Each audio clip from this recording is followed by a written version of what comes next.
नमस्कार, मैं doctor Srikanth Majumdar, assistant professor Jaylan college Chakradharpur. आज मैं 5th सेमेस्टर के लिए ETP एंटरप्रेन्योरशिप लेकर आया हूँ नया वीडियो। अनेक क्वेश्चन अब तक मैंने आपको कराया। आज हम लोग दीर्घकालीन वित्त की आवश्यकताओं को देखेंगे। ये भी आपके टॉपिक्स पर है। अब तो जानते वित्त क्या है? शरीर के खून के जैसा है। खून के संचालन लगातार रहने से शरीर निरोग रहता है, शरीर में कार्यशीलता बनी रहती है, कार्य क्षमता बनी रहती है, शरीर अच्छा रहता है। ठीक उसी प्रकार से अगर संस्था में वित्त की संचालन, वित्त की लगातार प्राप्त होते रहे, रुकावट ना हो, तो निश्चित रूप से वो संस्था भी कार्यक्षम होगी, उसकी क्षमता बहुत ज़्यादा होगी एवं विकास की डगर पर चल पड़ेगी। अब सवाल है वित्त आसानी से प्राप्त नहीं होती। वित्त व्यवसाय के मूल आधार होती है। पर्याप्त वित्त के बिना ना तो प्रारंभ किया जा सकता है और ना ही उसकी विकास हो सकती है। व्यवसाय कैसा भी हो, चाहे छोटी हो या बड़ा, उन्हें वित्त की जरूरत है। विशेषकर लघु उद्योग तो वित्त की समस्याओं से प्रारंभ से ही जूझता रहा है। ऐसे संस्थाओं को वित्त की जरूरत सबसे ज्यादा होती है। आइए आज उसी से संबंधित एक क्वेश्चन हम लोग देखते हैं। आइए, What are the major source of finance to meet the long-term requirement of SSI unit? लंबी अवधि दीर्घकालीन वित्तीय आवश्यकताओं के कौन कौन से प्रमुख स्रोत हैं? दीर्घकालीन। अब सवाल है कि दीर्घकालीन वित्त की एक लघु उद्योग को जरूरत है दीर्घकालीन, अल्पकालीन, दो प्रकार के वित्त। तो आज हम लोग दीर्घकालीन की व्यवस्था कर रहे हैं, समझा रहे हैं। दीर्घकालीन वित्त पोषण का आशय उस वित्त से होता है जो 1 साल से अधिक अवधि के लिए होती है। करीबन 10 से 15 साल तक की भी अवधि होती है। दीर्घकालीन वित्तीय सेवाएं पूंजी की कमी का सामना करने वाली लघु उद्योगों को प्रदान की जाती है।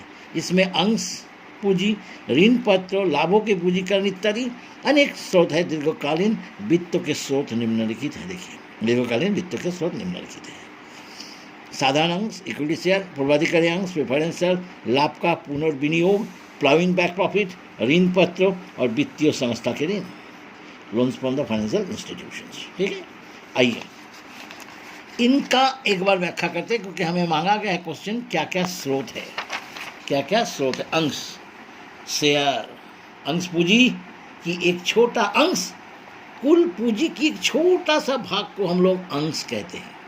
ए small part of the total capital is called the share. 100 रुपया एक कंपनी की पूंजी है, मानकर चलते हैं 10 लाख, उसकी एक छोटी सी भाग 100 रुपया, इस 100 रुपया को हम लोग कहेंगे शेयर या अंश। छोटी को अंश कहा जाता है। इंडियन कंपनीज एक्ट 2013 सेक्शन 284 ने कहा है कि share is the share capital of a company and includes stock except where the distinction between stock and shares is expressed implied. यानी अंश और स्टॉक में फर्क होती है। अंश पूंजी की एक छोटी सी भाग होती है। संस्था इन अंशों को जनता को खरीदने के लिए आमंत्रित करते हैं और शोधन, जो भी धन एकत्रित होता है उसे पूंजी कहते हैं। जो भी धन एकत्रित होता है उसे पूंजी कहते हैं, और यही वित्त है। समतांश, इक्विटी शेयर, साधारण अंश कंपनी के पूंजी ढांचे का आधार होता है, इसे साधारण या समतांश कहते हैं। इसके धारक को कंपनी के मूल स्वामी कहलाते हैं। यानी इक्विटी शेयर होल्डर ही कंपनी का मूल, इक्विटी शेयर ही कंपनी के मूल स्वामी होते हैं। यानी जो इक्विटी शेयर लेते हैं वही कंपनी का ऑनर कहलाता है। कंपनी की सभाओं में इनको वोटिंग का अधिकार होता है। संचालन में नियंत्रण रखता है। कंपनी को चलाने के लिए कौन चलाता है? Equity share holder. लाभांश का दर कोई निश्चित नहीं है। इनकी लायबिलिटीज को चुकाने के बाद जो लाभ शेष रह जाती है उस पर, यानी प्रेफरेंस शेयर्स, डिवेंचर होल्डर्स, इनको देने के बाद जो शेष रह जाती है उनमें से कुछ प्लाउ बैक प्रॉफिट को रखने के बाद जो बचती है वो इक्विटी शेयरहोल्डर को डिविडेंड के रूप में दिया जाता है। इसका मतलब है संपत्ति के मूल्यों में वृद्धि के फलस्वरूप भी यदि कोई पूंजीगत लाभ होता है तो उसके भी अधिकारी साधारण अंशधारी ही होते हैं। संचालकों का चुनाव साधारण अंशधारियों में से होता है। याद रखिएगा, बोर्ड ऑफ डायरेक्टर्स का चुनाव जो है वो इन्हीं जनरल यानी इक्विटी शेयर होल्डर से ही होता है और संचालक मंडल उनकी ओर से कंपनी का प्रबंध करता है। संपूर्ण जोखिम इन्हें उठाना पड़ता है। समता अंश का कंपनी के जीवन काल में शोधन नहीं हो सकता। अब समता अंश जो है वो कैसे पूंजी प्राप्त होती है? कंपनी समता इक्विटी शेयर जारी करते हैं स्टॉक एक्सचेंज के माध्यम से, सेबी के माध्यम से। ये कई भागों में बांटकर करते हैं, या तो लमसम या इंस्टॉलमेंट में, first application, allotment, first call, final call, इस रूप में बांटते हैं। इंस्टॉलमेंट में लोगों से लेते हैं, लोग इंस्टॉलमेंट में ये पैसा कंपनी को देते हैं और कंपनी के पास बिक तो आ जाती है, अनेक रुपये आता है। बड़ी बड़ी रकम प्राप्त करने का ये सबसे अच्छा तरीका है। याद रखिएगा, समतांश बड़ी बड़ी रकम प्राप्त करने का सबसे अच्छा तरीका है। कंपनी का दीर्घकालीन वित्त, क्योंकि इसमें पैसे आपस करने की नहीं है। जब कंपनी लिक्विडेशन में चल जाती है तभी इसकी पैसा आपस होती है, अदरवाइज इसकी पैसा आपस नहीं होती है। साधारण अंश के लाभ, एडवांटेज ऑफ इक्विटी शेयर्स। साधारण कंपनी का स्थायी पूंजी होता है, इस पर लाभांश की दर ये इस प्रकार से, इसको आप लोग देख लीजिएगा कि लाभ हमने आपको बताया, इसको ज़रा ध्यान रखिएगा। अब आइए पूर्वाधिकार अंश, प्रिफरेंस शेयर्स। ये ऐसा अंश है जिन्हें लाभांश के वितरण एवं पूंजी की आपसी में सामान्य अंशधारियों की अपेक्षा कुछ अधिमान्यता यानी फर्स्ट प्रिफरेंस है। यानी पैसा अगर देना है, पैसा बचा है और उसमें से आपस करना है तो सबसे पहले इन्हें आपस किया जाएगा पूर्वाधिकार, यानी इसको फर्स्ट प्रिफरेंस रहता है, इसलिए इसका नाम ही है प्रिफरेंस शेयर्स। इन अंशधारियों को के कारण इसे पूर्वाधिकारी अंश कहते हैं। इन्हें एक निश्चित दर से लाभांश दिया जाता है जो कि ऋण पत्र यानी डिवेंचर होल्डर दाताओं को ब्याज दिए जाने के बाद प्रदान किया जाता है। डिवेंचर होल्डर को दिया जाता है, उसके बाद जो पैसा बचता है इन्हें दिया जाता है। कंपनी के लिक्विडेशन के बाद सभी बाहरी दायित्वों को भुगतान करने के रकम शेष बच जाती है तो पहले प्रेफरेंस शेयर होल्डर को वापस किया जाता है। यानी प्रेफरेंस शेयर्स इशू करके कंपनी बड़ी रकम पूंजी के रूप में प्राप्त करती है। चूँकि इनकी रकम वापस करने की गारंटी नहीं होती है, इसलिए preference shares capital long term capital होती है और ये काफ़ी अच्छा पूंजी माना जाता है। इस प्रकार से इनकी लाभ भी हमने बताया। तीसरा है डिवेंचर।